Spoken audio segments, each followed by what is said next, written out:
इफिसी का 6:14।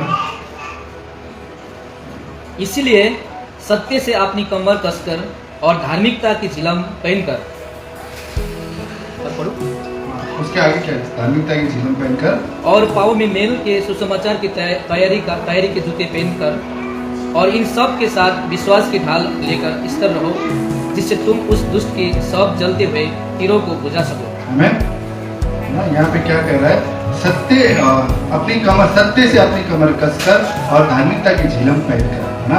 आज हम देखेंगे धार्मिकता के झिलम के विषय में, है ना। धार्मिकता का झिलम कैसा होता है? अगर आपने एक सैनिक को देखा है, रोमन सिपाही को देखा है, या तो किसी भी लड़ाकू सेना को देखे, तो वो किस तरह के होते हैं? पूरी तरीके से शस्त्र अस्त्र से वो लोग पहने हुए होते हैं ना, पूरे कपड़ों, टोपी, हेलमेट से और झिलम से और पट्टे से, और हाथ में उसका ढाल रहता है और दूसरे हाथ में तलवार रहता है और पैरों में जूते रहता है। पूरी तरीके से वो अपने शरीर को कवर किया रहता है ना, ताकि सामने से दुश्मन के तीर आए तो भी उसको लगे ना। आजकल हम देखते हैं कि जो सैनिक है ना, जो आर्मी है, आर्मी लोग क्या करते हैं? बुलेट प्रूफ जैकेट पहनते हैं ना, ताकि बुलेट लगे तो क्या हो, रोक सके, है ना। पहले के जमाने में क्या पहनते थे लोग? लोखंड का झिलम पहनते थे, है ना, ताकि चाकू से मारे भी वो झिलम को लगे, ताकि उसके अंदर के मांस ना कटे। पर आज का जो युद्ध है, गोले बारूद और गोलियों से, है ना, रॉकेट से, मिसाइल से आज का युद्ध होता है। आज से पहले का युद्ध किससे होता था? तलवारों से, है ना, तीरों से, बाणों से। आज से पहले का युद्ध होता था 300-400 साल पहले का युद्ध। लेकिन आज टेक्नोलॉजी एडवांस हो गई है, उसके द्वारा हम देखते हैं कि लोग बंदूकों, राइफल, इन सारों का इस्तेमाल करते हैं। तो यहाँ पे हम देखें तो रोमन सिपाही जो झिलम है, झिलम क्या करता है? हमारे शरीर को किसी भी चीज से बचाता है ना, आने वाले वार से बचाता है झिलम। सामने वाला जो हमें वार करने वाला है, अटैक करने वाला है, उस चीज को हमारे छाती में आने नहीं देता है। और झिलम हमारे यहाँ पे छाती में क्या क्या है? अंदर दिल है ना, हार्ट है, और क्या बोलते हैं नेपाली में? फूक से कलेजो अच्छा है, हिंदी में क्या बोलते हैं मैं भूल गया। कलेजी, हाँ, लीवर, ये सब हमारे यहाँ पे होते हैं ना। मेन चीज है, फेफड़ा हो गया ना, मेन चीज हमारे छाती में होते हैं ना। इसके लिए झिलम पहनते थे सोल्जर, ताकि उनको चाकू लगे या तो तीर लगे तो उन्हें किसी भी चीज का नुकसान ना हो, है ना। वो आसानी से उस चीज से रिकवर हो सके। मेन सुरक्षा किस चीज की करनी है? छाती की सुरक्षा करनी है ना, ताकि छाती के यहाँ पे मेन हमारे शरीर का मेन चीज रहता है, जहाँ पे हमारा जान बसा हुआ रहता है। अगर हमारे दिल पे, हृदय पे चाकू लग गया, तीर लग गया, तो क्या होगा? इंसान मर सकता है। इसके लिए बहुत सारे लोग क्या कहते थे? मारा हुआ जो घाव रहता है वो अच्छा हो जाता है, लेकिन जो बोली से जो लोगों को घायल करता है, वो बोली कभी भी हृदय से नहीं निकलता है, बोलते ना। आज से पहले वाले लोग बोलते थे, है ना। तो इसके लिए हम देखते हैं कि उसके लिए हमें अपने हृदय को परमेश्वर की धार्मिकता से क्या करना है? सुरक्षित रखना है। परमेश्वर का धार्मिकता का झिलम आपको और मुझे पहनना है। यहाँ पे अगर हम देखें 2 कुरिन्ती 5:21 को हम पढ़ेंगे। 2 कुरिन्ती 5:21।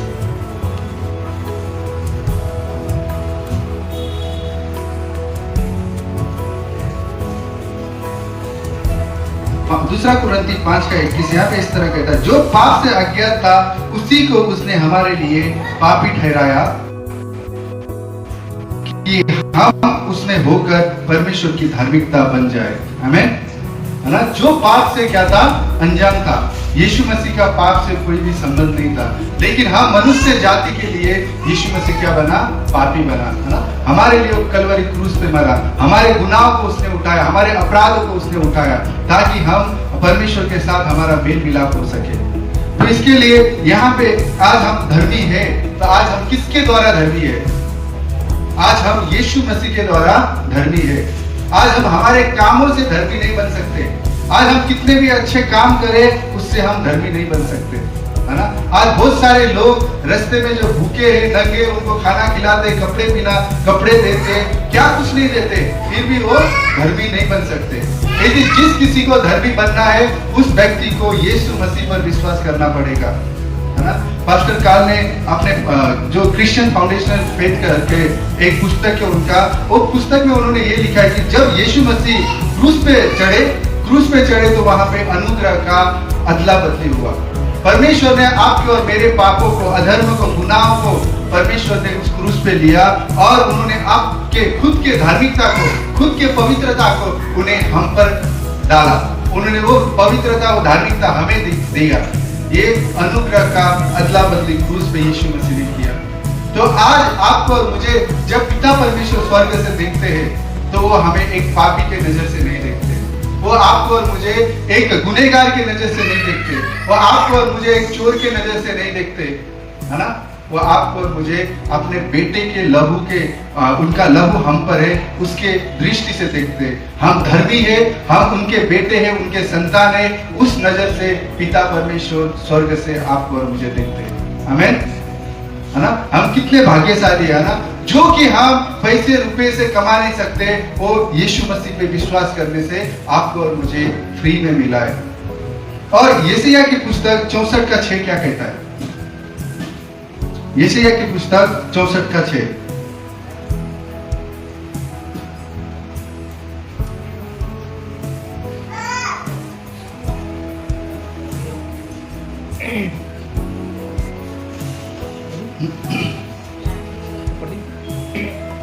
यशायाह 64:6। हम तो सबके सब अशुद्ध मनुष्य के से हैं और हमारे अधर्म के काम सबके सब मैले कीचड़े के समान है। हम सबके सब पत्ते के समान मुरझा जाते हैं और हमारे अधर्म के कामों ने हमें वायु के समान उड़ा दिया है ना।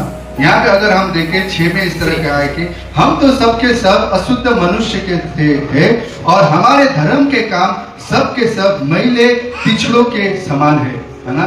यहाँ पे मैलो तिचड़ों मतलब अगर आप देखो, अगर एक पोछा किस तरह होता है, पोछे को आपने देखा रहेगा ना, जो घर पे पोछे मारते हैं, एकदम गंदा, एकदम फटा हुआ, उस तरीके का हमारे धर्म के काम में बोल रहे हैं यहाँ पे यशायाह। अगर जो कोई मनुष्य सोचता है कि मैं मेरे हाथों के कामों के द्वारा स्वर्ग पहुंच सकता हूं, तो वो मनुष्य के धर्म के काम कैसे है? मैले गंदे तिछड़े कपड़ों के समान है। तो यहाँ पे अगर हमें जिस किसी को उद्धार पाना है तो उसे परमेश्वर पर, यीशु मसीह पर विश्वास करना पड़ेगा। और कोई भी इंसान खुद के कामों के द्वारा, खुद के मेहनत के द्वारा, खुद के टैलेंट के द्वारा, खुद की होशियारी के द्वारा वो परमेश्वर की धार्मिकता को कमा नहीं सकता, है ना। यदि हमने यीशु मसीह को जाना है, अगर हमारा पाप क्षमा नहीं हुआ है तो हम स्वर्ग नहीं जा सकते, है ना। हमें स्वर्ग जाने के लिए हमें धर्मी बनना पड़ेगा। जब हम धर्मी कैसे बनेंगे? जब हमारा पाप क्षमा होगा तब हम धर्मी बनेंगे, है ना। पाप क्षमा करने का अधिकार किसको है? केवल यीशु मसीह को है। वही केवल है पाप क्षमा करने वाला, क्योंकि बाइबल कहता है स्वर्ग और धरती का सारा अधिकार पिता परमेश्वर ने यीशु मसीह को दिया है। वो केवल मनुष्य जाति का पाप क्षमा कर सकता है। इसके लिए उसकी धार्मिकता हमें एक चोगे के समान ढांकती है ना। जब एलिया ऊपर स्वर्गारोहण हो रहा था तो एलीशा ने क्या कहा? तेरा 2 गुना आशीष मुझे दे, है ना। तो एलिया का जो ओढ़नी था, जो उसका चादर था, वो एलीशा के ऊपर गिरा, है ना। और एलीशा ने, जो एलिया है, उससे 2 गुना उसने चिन्ह चमत्कार के कार्य किए, हम बाइबल में देखते हैं। उसी तरह हमें यीशु मसीह के धार्मिकता ने आपको और मुझे कवर करके रखा है। भले आप जब गलती करते हो तभी शैतान आपको कहता होगा तू अधर्मी है, तू नालायक है, तू निकम्मा है, लेकिन परमेश्वर कहता है कि मैंने तुझे अपने लहू से खरीदा हूं, है ना। हमें चर्च के लोगों से हमें अपना संबंध नहीं तोड़ना चाहिए, परमेश्वर से हमें अपना संबंध नहीं तोड़ना चाहिए। कई बार हमसे कुछ गलती होती है तो हम क्या करते हैं? चर्च से और चर्च के लोगों से, प्रार्थना की सभा से हम लोग मुंह मोड़ लेते हैं। हमें ये काम नहीं करना चाहिए ना।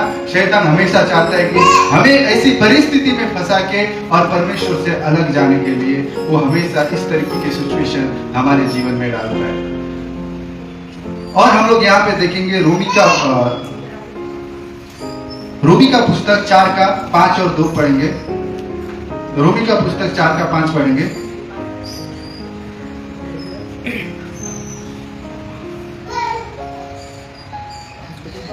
पढ़ो कमल भाई। कथी 5 को? 5 को 4 को 5। ओके। परंतु जो काम नहीं करता और न भक्तिहीन के धर्मी ठहराने वाले पर विश्वास करता है, उसका विश्वास उसके लिए धार्मिकता गिना जाता है। यहाँ पे जो 4 का, परंतु जो काम नहीं करता वरन भक्तिहीनों के धर्मी ठहरने वालों पर विश्वास करता है, उसका विश्वास उसके लिए धार्मिकता गिना जाता है। हमें अगर जो कोई इंसान लोगों को दान धर्म नहीं करता है, फिर भी वो यीशु मसीह पर विश्वास करता है, तो वो क्या गिना जाएगा? धर्मी गिना जाएगा, है ना। आपको और मुझे धर्मी बनने के लिए किसी के ऊपर दान धर्म करने की जरूरत नहीं है ना। हम करते, अगर हमारे पास पैसा है, रुपया है, हमें दयालु बनने के लिए वचन कहता है ना। जिसके पास कुछ नहीं है वो कहां से करेगा? फिर भी वो इंसान जो कर नहीं सकता, लेकिन वो इंसान यीशु पर विश्वास करने के द्वारा धर्मी बन सकता है। हमें आज हर एक विश्वासी को ने धर्मी जन है ना। हर एक विश्वासी यीशु मसीह पर विश्वास करने के द्वारा वो धर्मी गिना जाता है।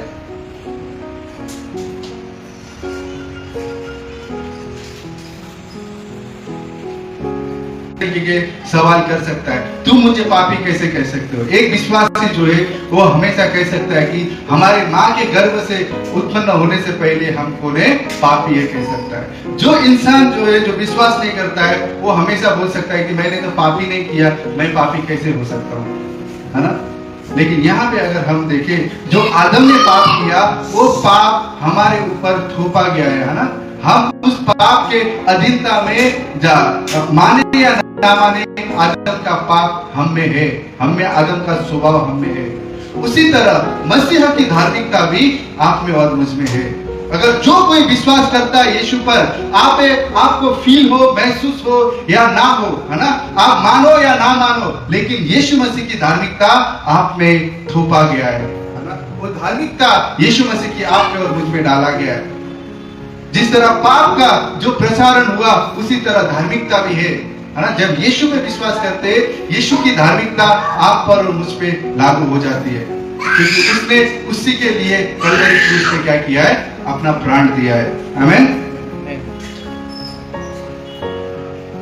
और हमें धार्मिक, और हम धार्मिक है, परमेश्वर हम सब की मदद करता है। आप उन कामों का पीछा करें जो आपकी धार्मिकता के अनुरूप है, और उन चीजों से बचने में मदद करेगा जो आपकी धार्मिकता को कम करती है।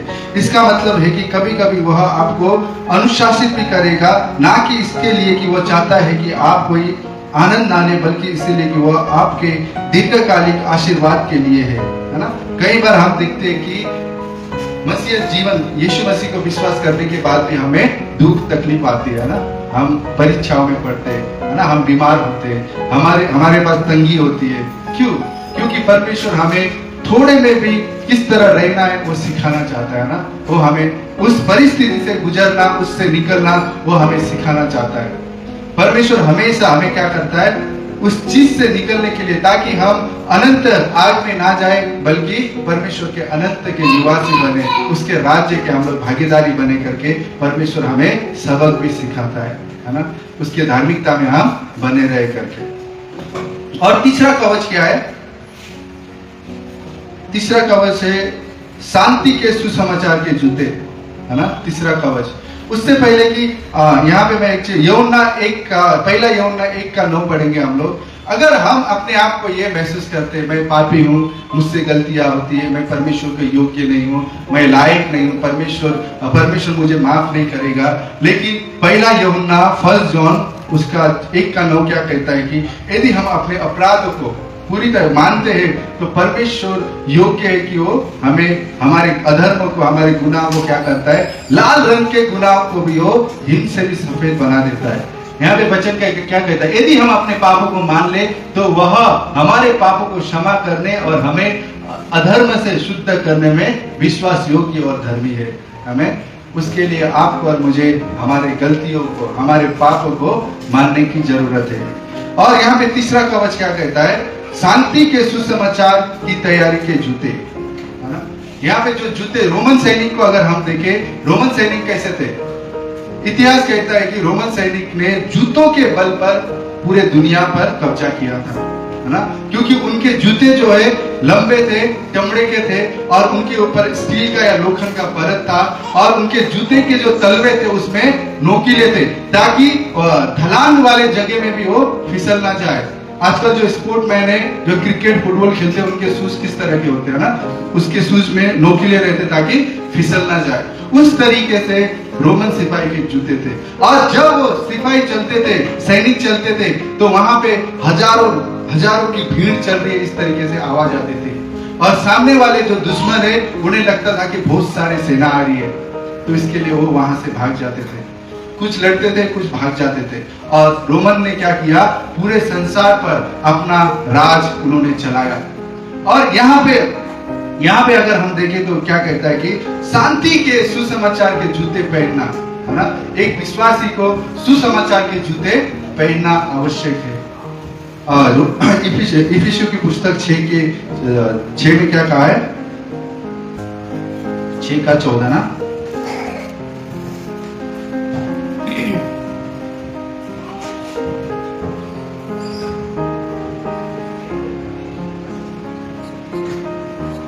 इसीलिए सत्य की कमर कसकर और धार्मिकता की झिलम पहनकर और पाँव में मेल के सुसमाचार की तैयारी के जूते पहनकर। यहाँ पे मेल के लिखा है, अगर हम इंग्लिश बाइबल पढ़े तो वहां पे शांति के लिखा है, पीस लिखा है वहां पे जो शब्द है ना। तो यहाँ पे अगर हम देखें, यीशु मसीह का सुसमाचार एक विश्वासी को बांटना क्या है, अनिवार्य है। हम सभी को सुसमाचार से, आपने और मैंने यीशु मसीह को जाना है। सुसमाचार अगर प्रचार नहीं होता तो पूरे संसार में लोग परमेश्वर को नहीं जान पाते, है ना। सुसमाचार ये नहीं है कि हम यहाँ से प्रचार करते, प्रार्थना करते, ये सुसमाचार नहीं है ना। सुसमाचार ये है कि हम लोगों को यीशु मसीह के बारे में बताते, ये सुसमाचार है। लोगों को मुक्ति के बारे में बताते, परमेश्वर के प्रेम के बारे में बताते, ये एक सुसमाचार है।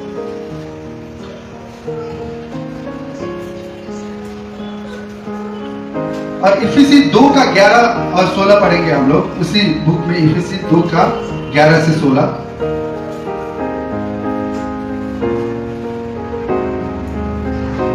मसीह हमें इसी कारण स्मरण करो कि तुम जो शरीर की रीति पर अन्य जाति हो और जो लोग शरीर के हाथों के किए हुए खतने से खतना वाले कहलाते हैं, वे तुमको खतना रहित कहते हैं। तुम लोग उस समय मसीह से अलग और इजराइल की प्रजा के पद से अलग किए हुए और प्रतिज्ञा की वाचाओं के भागी ना थे और आशाहीन और जगत में ईश्वर रहित थे।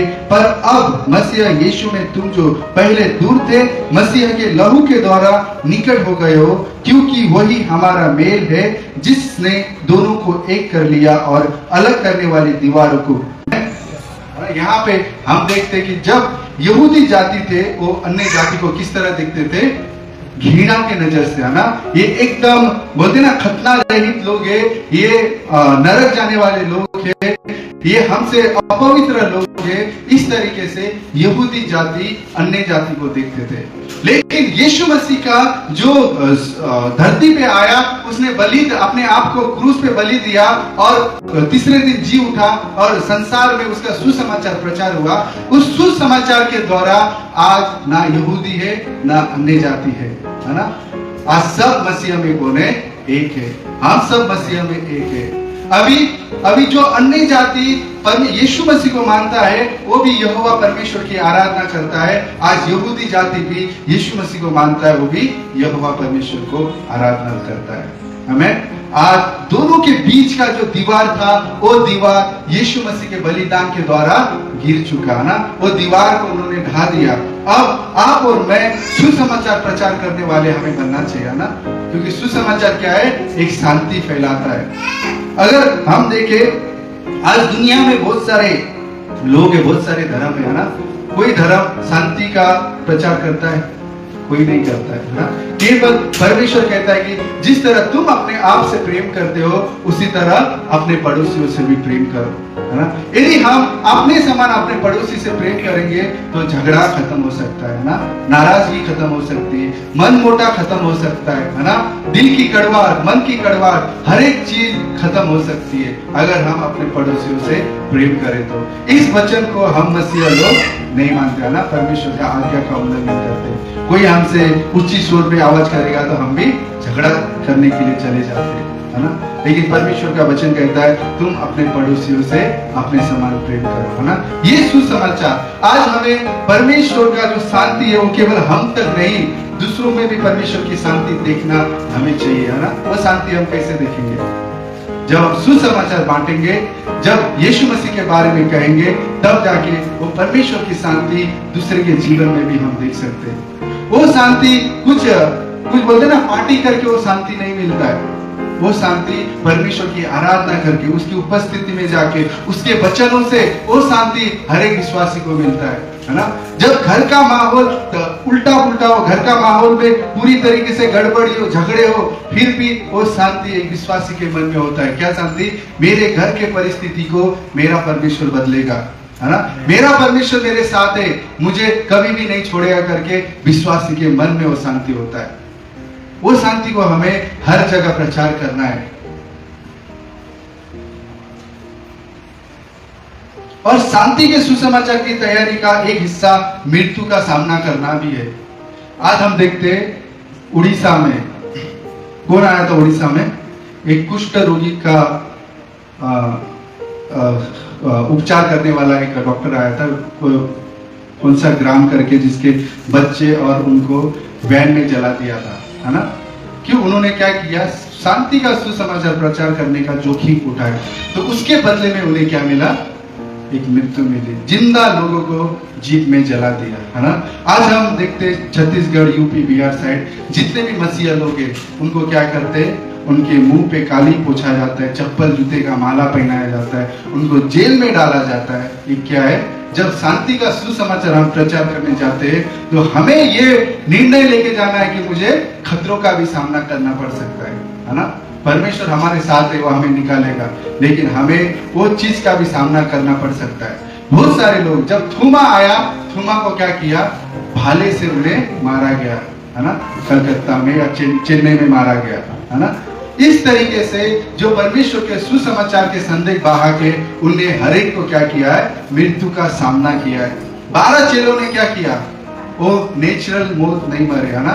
उनके बीमारी से वो नहीं मरे, उन हर एक को क्रूस पे पत्थरवार जिंदा जलाया गया। क्यों? सुसमाचार के द्वारा। और शांति का सुसमाचार की तैयारी के बारे में 3 विशेष बातें मैं बताना चाहता हूं। आप वही व्यक्ति है जिसे स्वीकार करना है कि यीशु आपकी शांति है, आमीन। यीशु कौन है? शांति का राजकुमार है। और वो शांति किसका है? आपका और मेरा है। जो कोई यीशु को विश्वास करता है वो शांति हम सब में है। और हमें हमेशा ये विश्वास करना चाहिए कि यीशु मुझ में है और मैं यीशु में हूं और यीशु मेरा शांति का राजकुमार है करके।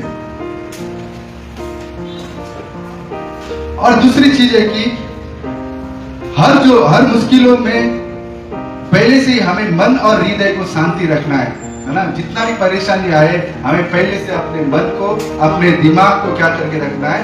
शांति करके रखना है। यहाँ पे नीति वचन 4 का 26 और 27 क्या कहता है? नीति वचन 4 का 26 और 27। हमें पहले से हर एक जैसा परिस्थिति क्यों ना हो, हमें क्या करना है? अपना माइंड सेट करके रखना है ना। कोई भी कितना भी बड़ा झगड़ा क्यों ना हो, हमें पहले से अपने मन को शांत बना के रखना है। अगर हम अपने मन को शांत नहीं बनाते तो वहां पे कुछ दुर्घटना हो सकती है, वहां पे कोर्ट कचहरी हो सकती है, अगर हम मन को शांति नहीं बनाते तो। नीति वचन प्रोवर्ब्स 4 का 26 और 27। उसके पांव रखने के लिए मार्ग को समथर कर और तेरे सब मार्ग ठीक रहे। ना तो दाहिनी ओर मुड़ना और ना बाईं ओर अपने पांव को बुराई के मार्ग पर चलने से हटा ले। आमीन। है ना। हमें दाया, घोड़े किस तरह चलता है? घोड़े के आंखों में क्या लगा के रखते हैं? उसको सीधा देखे करके उसकी आंखों को कवर करके रखते हैं ना, ताकि वो दाएं बाएं ना देखे, है ना। हमें अपने मसीह जीवन में दाएं बाएं नहीं देखना है ना, केवल आपका और मेरा लक्ष्य क्या होना चाहिए? परमेश्वर होना चाहिए, यीशु मसीह आपका और मेरा लक्ष्य होना चाहिए।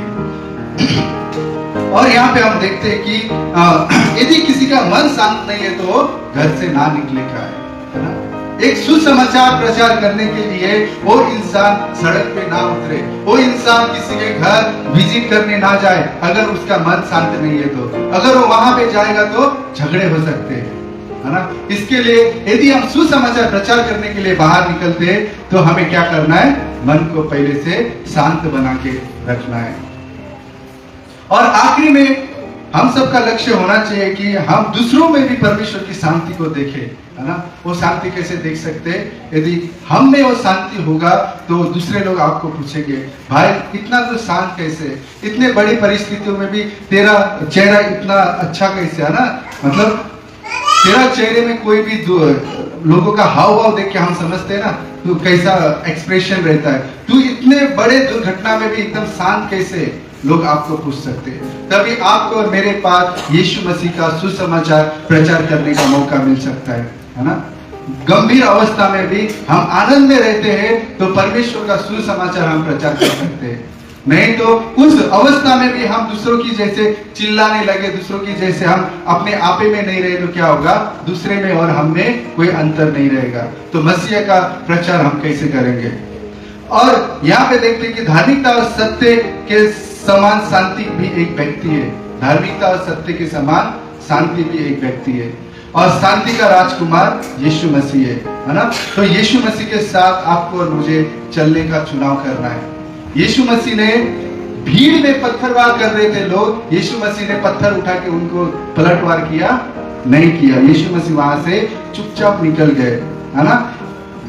और हम ये भी देखते हैं कि यीशु मसीह को पिलातुस से दूसरे राजा के पास, इस तरह राजा के पास लेके जा रहे थे, लेकिन यीशु मसीह ने वहां पे चुपचाप रहा, उनका पलट जवाब भी नहीं दिया। तो इस तरीके से हम भी देख सकते हैं कि यीशु मसीह आपका और मेरा रोल मॉडल होना चाहिए, है ना। हम कहीं भी दूसरा हमें कुछ पूछता है तो उसका उल्टा जवाब देंगे तो वहां पे परेशानी आपको और मुझे उठानी पड़ सकती है। यीशु मसीह को हम देखते हैं बहुत बार वो चुपचाप और शांत रह के उस माहौल से वो बाहर निकल जाते हैं, है ना। आज बहुत सारे मसीह लोग हैं, जब जवाब सवाल होता है तो वहां पे सवाल का जवाब देने लगते हैं और वहां पे बखेड़ा खड़ा होता है। पर यीशु मसीह वैसे जगह से क्या हुए? बाहर निकले, वहां से वो भाग गए, है ना। हमें चेतावनी है, हाँ वैसी जगह पे उनका वाद विवाद ना करते, वहां से शांति से निकल सकते हैं। तब हमें वो सब कोर्ट कचहरी झेलना नहीं पड़ेगा। और पौलुस यहाँ पे कहता है कि हमें ये तीन चीज हमेशा पहने रहना है: सत्य का पट्टा, धार्मिकता का झिलम और सुसमाचार के जूते। ये तीन चीजों को हमें हमेशा पहने रहना है। अगर हम धार्मिकता का झिलम नहीं पहने, है ना, परमेश्वर की धार्मिकता में हम नहीं है, तो अधर्मी, है ना, पाप हम में प्रवेश कर सकती है। हम उन पाप को, बुराइयों को अगर हम मना नहीं करते तो वो चीज हमें आसानी से हमारे स्वभाव में, हमारे व्यवहार में, हमारे चरित्र में वो चीज उतर सकती है। इसके लिए हमें हमेशा परमेश्वर की धार्मिकता पहने रहना चाहिए। हमेशा हमें परमेश्वर की सत्यता को हमें पहने रहना चाहिए, और हमेशा हमें परमेश्वर के सुसमाचार के जूतों को भी पहने रहना चाहिए। और चौथा चीज है कि विश्वास की ढाल कैसे रहती थी रोमन सिपाही लोग की? एक तो गोल रहती है और दूसरा दरवाजे के समान ढाल रहती थी, है ना। और वो ढाल लकड़े का बना हुआ रहता था और उसके ऊपर चमड़ों से मड़ा हुआ रहता था ना, चमड़ों का परत रहता था, और उस चमड़ों के परत के ऊपर स्टील या तो लोखंड के धातुओं से उसे कवर किया होता था। और उस चमड़े को हमेशा वो लोग क्या करते थे? पानी में भिगा के रखते थे। और पानी में भिगाने से क्या होता था? जब भी शत्रु, दुश्मन जलते हुए तीर आते थे तो ढाल में लग के क्या हो जाते थे? तीर, आग के तीर बुझ जाते थे, है ना।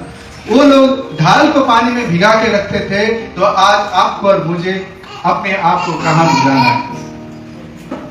आज आपको और मुझे वचन में भिगाना है। आज आपको और मुझे परमेश्वर की सत्यता में, परमेश्वर के विश्वास में, उसके आराधना में, है ना, उसकी संगति में हमें भिगोए अपने आप को रखना है। उसके संगति के साथ आपको और मुझे बने रहना है।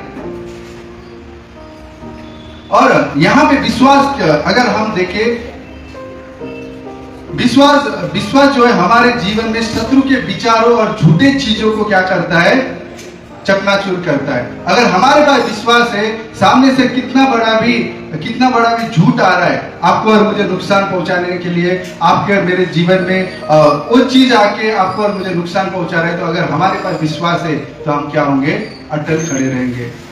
अगर सामने से परेशानी आ रही है और हम सोच रहे कि अरे आज हम बाहर नहीं निकल सकते, तो क्या हो जाएगा, हम लोग विश्वास के साथ बाहर नहीं जाएंगे तो हम क्या हो जाएंगे, भूखे रह सकते हैं, है ना। हम जो भी हमारा जरूरत की चीज है उसे हमें नहीं मिलेगा अगर हम काम करने नहीं जाएंगे। तो अगर हमें लगेगा अरे घर से बाहर निकलूंगा, अगर गाड़ी मुझे उड़ा देगा तो क्या होगा, हम काम पे नहीं जा पाएंगे। मैं घर से बाहर निकलूंगा तो मेरा लोगों से झगड़ा हो जाएगा। आज बहुत सारे लोग डर में जी रहे, है ना। एक मेरा दोस्त था, वो चर्च में भी आया 2-3 बार, तो मेरे से सीनियर था वो, उसको डर लगने का बीमार लग गया था, नाइट फोबिया करके होता है। तो रात जैसे होती थी उसको नींद ही नहीं आने का, है ना। तो रात भर सोता नहीं था, जैसे सुबह होता था वैसे उसको नींद लगती थी। तो वो बंदे ने जॉब छोड़ दिया, धीरे धीरे 6 महीना जॉब में नहीं आया, HR ने उसे टर्मिनेशन लेटर दिया और उसका जॉब छोड़ गया। तो इस तरीके से उसका वो जो डर का जीवन था, वो जब भी 3 से 4 बार वो ऑफिस के बिल्डिंग तक आके लिफ्ट का बटन दबा के वहां से वो घर पे रिटर्न गया था। इतना डर, ऑफिस में जाऊंगा तो सेठ क्या कहेगा, HR क्या कहेगा, मैं किस तरह उनका सामना कर सकूंगा, उसे अपने आप पर विश्वास ही नहीं रहा, है ना। तो इस तरीके से इंसान, विश्वास नहीं होने के कारण इंसान क्या हो जाते हैं, बेघर हो जाते हैं, है ना। उनका जॉब उनके पास नहीं रहता है, खाने के लिए पैसा नहीं रहता है। तो इसके लिए आपके और मेरे पास कौन है, यीशु मसीह है ना। यीशु मसीह कहता है कि तुम्हारा हर एक युद्ध मैं लड़ूंगा, तुम मुझ पे विश्वास करो। आपको और मुझे यीशु मसीह पे विश्वास रखना है। वो हर एक चीज आपको और मेरे सुरक्षित रखेगा। हम अय्यूब को देखते हैं, अय्यूब ने क्या किया, उसके जितने भी होने वाले पाप, उसने किए पाप, हर एक पापों का बलिदान पहले देता था अय्यूब। परमेश्वर ने उसके हर एक चीजों में अपनी सुरक्षा को बनाए रखा था, है ना। इस तरीके का विश्वास आपको और मेरे पास होना चाहिए। हमले क्यों होते हैं, है ना, लड़कियों का बलात्कार, लड़कियों के चेहरे पे एसिड फेंका जाता है, क्यों फेंका जाता है, क्योंकि वो लड़का क्या सोचता है, ये लड़की मुझे मिलनी चाहिए, है ना, ये लड़की मेरे अलावा किसी की नहीं हो सकती। और वो क्या करता है, उसके जीवन को बदनामी कर देता है, उसके खूबसूरत चेहरे को बिगाड़ देता है ना, एसिड फेंक के, क्योंकि शैतान के झांसे में आता है। लेकिन जो परमेश्वर पर विश्वास करता है वो इंसान क्या करे, भरोसा करूंगा कि परमेश्वर मुझे देगा, परमेश्वर मेरे लिए जुटाएगा, है ना। जब आपको किसी भी चीज की जरूरत होती है तो हम किस पर भरोसा करते हैं, परमेश्वर पर, है ना। उसी तरह हमें हर एक जरूरत के लिए परमेश्वर पर विश्वास करना है, छोटी बड़ी हर एक चीजों पर। आज संसार के लोग क्या करते हैं, उन्हें कुछ नहीं मिलता है तो चोरी करते हैं, है ना, अपने जो अभिलाषाओं को पूरा करने के लिए चोरी करते, डकैती करते। उसका परिणाम क्या होता है, अगर पकड़ा जाए तो जेल, है ना, जिंदगी भर का कारावास हो सकता है। और शैतान उनको उस चीज के बारे में कभी नहीं बताता है। वो पकड़े जाएंगे तो तुम्हें जेल मिलेगा, पकड़े जाएंगे तो तुम्हारा जिंदगी बर्बाद होगा, तुम्हारा फ्यूचर खत्म होगा करके शैतान इस चीज को उनके दिमाग में कभी नहीं डालता है। शैतान एक ही बात उनके दिमाग में डालता है, तुझे ये चीज नहीं मिल रहा है, तू इस चीज को कैसे हासिल कर सकता है, या तो चोरी कर, या तो डकैत कर, या तो स्मगलिंग कर, कुछ भी करके तू उस चीज का मालिक बन सकता है ना। उसका परिणाम क्या है शैतान कभी नहीं आपको बताएगा। तो इसके लिए हमें परमेश्वर पर विश्वास करना चाहिए और अपने आप को, अपने मन को हमें शांत रखना चाहिए हमेशा। अगर हम गुस्से में डिसीजन लेते तो क्या होगा, हमारा डिसीजन खराब हो सकता है ना, हम वो डिसीजन में फेल हो सकते हैं। और शैतान हमेशा बदला लेने की बात करता है ना। अगर आपका किसी ने मन दुखाया तो बदला लो, है ना, उसको तुम मुंह तोड़ जवाब दो।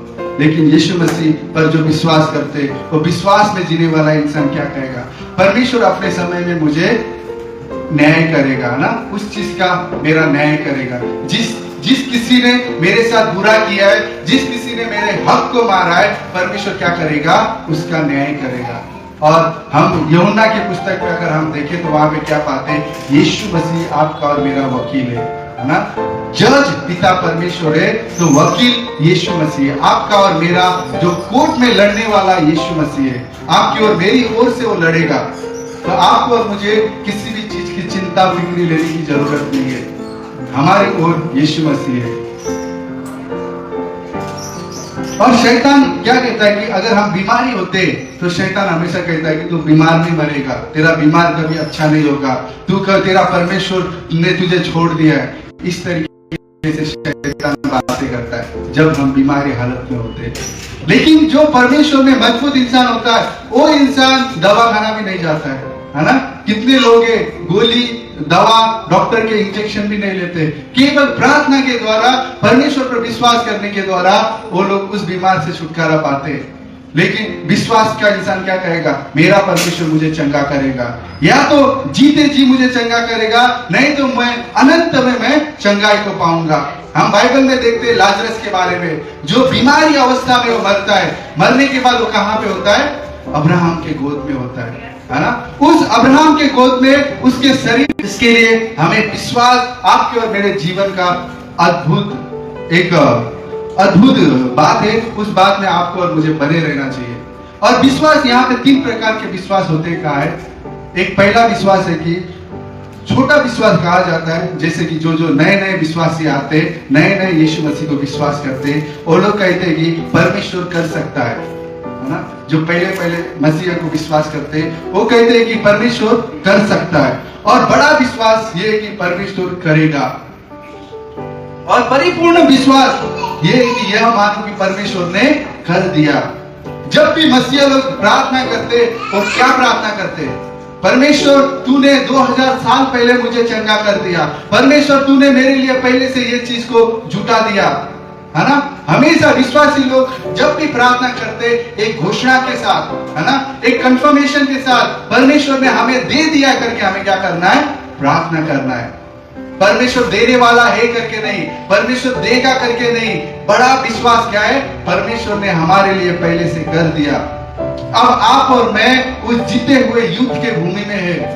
हर एक चीज आपके और मेरे लिए परमेश्वर ने दे दिया है। आमीन। कितना बजे? यहां से घड़ी का टाइम नहीं दिख रहा है। 5:44।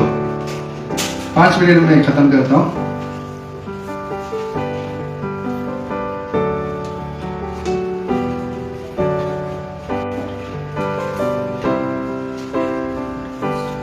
और हम देखते हैं कि रक्षा, है ना, जब वो ढाल को जब सेना लड़ती है, ढाल को किस तरह लेती है? सामने से तीर आते तो क्या करते हैं?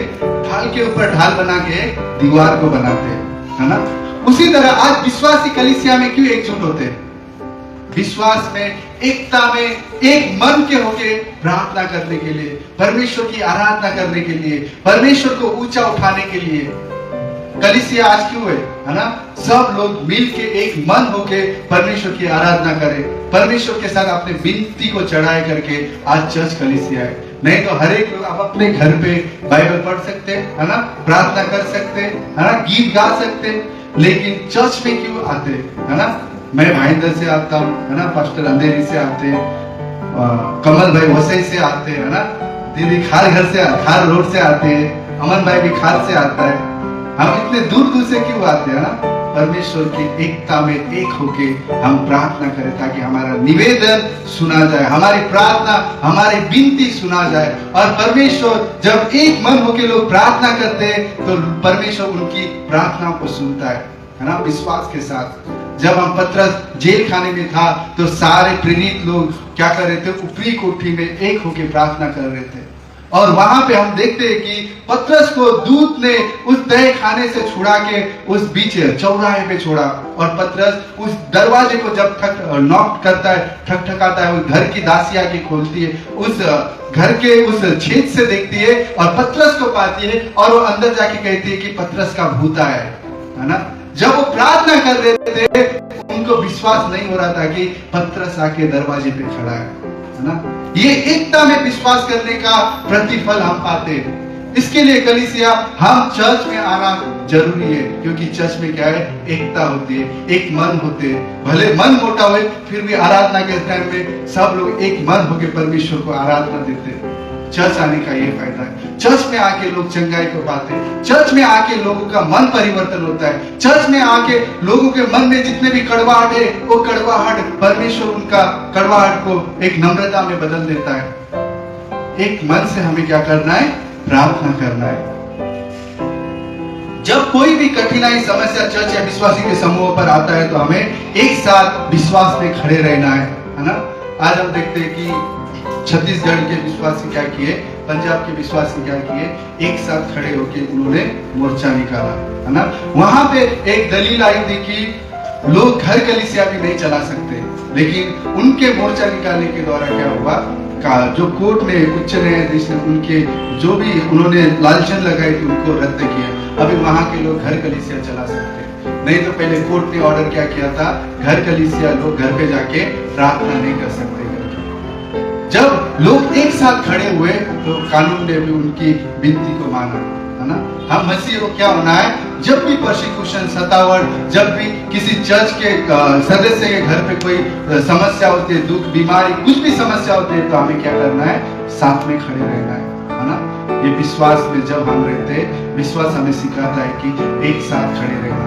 वो केवल चर्च में आके, चर्च में हम एक परिवार है करके नहीं आना, उस जब मुंह से बोलते हैं तो उसे हमें कार्य में भी व्यक्त करना है। यीशु मसीह ने प्रेम करता हूं करके दिखाया नहीं, बल्कि उस प्रेम को क्रूस पे अपने आप को चढ़ा के, अपना बलिदान देके उस प्रेम को उन्होंने व्यक्त किया। और यीशु की बड़ी प्रार्थना, न मेरी इच्छा बल्कि तेरी इच्छा पूरी हो, वह प्रार्थना है जो हमें विश्वास में स्थापित करता है। यह विश्वास की प्रार्थना है जो पहाड़ों को हिलाता है। विश्वास यह नहीं कि हम परमेश्वर के लिए क्या करें, विश्वास यह है कि परमेश्वर हमारे लिए क्या करना चाहता है, हमारे चारों ओर क्या करना चाहता है, हमारे अंदर परमेश्वर क्या करना चाहता है। ये विश्वास होना चाहिए। कई बार हम ये बोलते, परमेश्वर में विश्वास करता हूं कि मैं तेरे लिए ये करना चाहता हूं, तेरे लिए वो करना चाहता हूं, लेकिन परमेश्वर हमारे जीवन में, हमारे दोस्तों के जीवन में और हमारे परिवार के जीवन में वो क्या करना चाहता है, वो विश्वास हम नहीं करते। बाइबल में हम क्या देखते हैं, जितने भी बीमारी लोग चंगे कैसे हुए, विश्वास के द्वारा हुए, है ना। जब वो कोढ़ी लोग यीशु मसीह के पास आए, वो शुद्ध कैसे हुए, विश्वास के द्वारा हुए। और वो बर्तिमाई जो अंधा भिखारी, वो देखने कैसे लगा, विश्वास के द्वारा देखने लगा। अगर यीशु मसीह जरूरत और गरीबी के ऊपर यीशु मसीह अपनी दया को दिखाता, उनकी विनतियों को दिखाता, तो आज शायद संसार में हॉस्पिटल और गरीबी नहीं रहती, है ना। यीशु मसीह किसको चंगा करता है, जो कोई उस पर विश्वास करते हैं। वो 12 साल से लहू बहने वाली स्त्री, वो कैसे चंगा हुई, यीशु मसीह का विश्वास करके। उसने विश्वास किया है कि अगर मैं उसके वस्त्र का छोटा सा आधार भी छू लूं तो मैं चंगी हो सकती हूं करके, है ना। ये विश्वास मसीह जीवन में एक अहम भूमिका निभाती है ना। अगर हम विश्वास ना करें तो आपके और मेरे जीवन में हम एक नामधारी मसीह बन सकते हैं। हम केवल हर एक, कई बार होता है कि शुरुआत में हम क्या करते हैं, बीमार है इसके लिए चर्च आते हैं, है ना। हम यीशु मसीह के टाइम में देखते लोग छत को, उसके घर के ऊपर के छत को, टाइल्स को निकाल के एक मरीज को खाट पे नीचे उतारते, है ना। उस तरीके का विश्वास था। लेकिन आज विश्वास क्या हो गया, शुरुआत में चर्च आते, बीमारी तकलीफ के द्वारा, समस्या के द्वारा यीशु मसीह को ग्रहण किया, आज वो विश्वासी बने, क्रिश्चियन बने। पर एक समय ऐसा आ जाता है, लोग जब उनका सर दुखने लगता है, पेट दुखने लगता है, बुखार आने लगता है, तो चर्च आना ही छोड़ देते हैं। वो विश्वासी इसके लिए बने कि उनकी परिस्थिति के द्वारा, बीमारी के द्वारा, है ना, उनके हालातों के लिए वो विश्वासी बने। लेकिन आज समय ऐसा है, सर दुखा, पैर दुख रहा है ना, इसके लिए मैं चर्च नहीं आ पाता हूँ। इस तरीके से लोगों का मन क्या हो गया है, मोटा होते जा रहा है। लोग अपने हृदय को परमेश्वर के विश्वास में कठोर बनाते जा रहे हैं ना। अगर यदि हमें विश्वास में बने रहना है, यीशु मसीह ने क्यों कलीसिया बनाया, पहली सदी के लोग घर घर क्यों मिलते थे। पिछले सप्ताह हमने पास्टर के द्वारा वचन सुने थे, है ना। दूसरा प्रेरित बुक दूसरे अध्याय से हम सीख रहे थे, लोग घर घर जाके प्रार्थना कर रहे थे ताकि विश्वास में मजबूत हो सके। विश्वास से लोगों ने अपने आप को क्रिश्चियन कब कहा? प्रेरित की पुस्तक कहता है जब वो परिपूर्णता से मसीह की चरित्र में बने तब जाके उनको एक क्रिश्चियन कहा गया। नहीं तो लोग क्या होंगे? नामधारी क्रिश्चियन होंगे। हमें नामधारी क्रिश्चियन नहीं बनना है। हमें यीशु मसीह की धार्मिकता, यीशु मसीह की पहचान, यीशु मसीह के चरित्र में हमें एक विश्वासी बनना है। अगर हमारे पाप क्षमा नहीं हुए, उसकी धार्मिकता हमें नहीं है, तो हम स्वर्ग नहीं जा सकते। खाली चर्च आके हम चर्च के कुर्सी को गर्म करके जाएंगे, लेकिन स्वर्ग हम नहीं जाएंगे, है ना? स्वर्ग पे जाने के लिए हर एक इंसान के पाप क्षमा होने चाहिए। पाप क्षमा होने के लिए वचन क्या कहता है? विश्वास ही से तुम्हारा, विश्वास के द्वारा क्या हुआ है? अनुग्रह ही से तुम्हारा उद्धार हुआ है। हमने विश्वास किया, इसके लिए परमेश्वर का अनुग्रह आपकी और मुझ पे आया। इफिसियों की पुस्तक 2 का 8 और 9 पढ़ेंगे हम। 7 और 8 है, 8 और 9, 7 इफिसियों की पुस्तक 2 का 7 कि वह अपनी उस कृपा से जो मसीह यीशु में हम पर है, आने वाले समय में अपने अनुग्रह का असीम धन दिखाए, क्योंकि विश्वास के द्वारा अनुग्रह ही से तुम्हारा उद्धार हुआ है, और यह तुम्हारी ओर से नहीं वरन परमेश्वर का दान है। आमीन।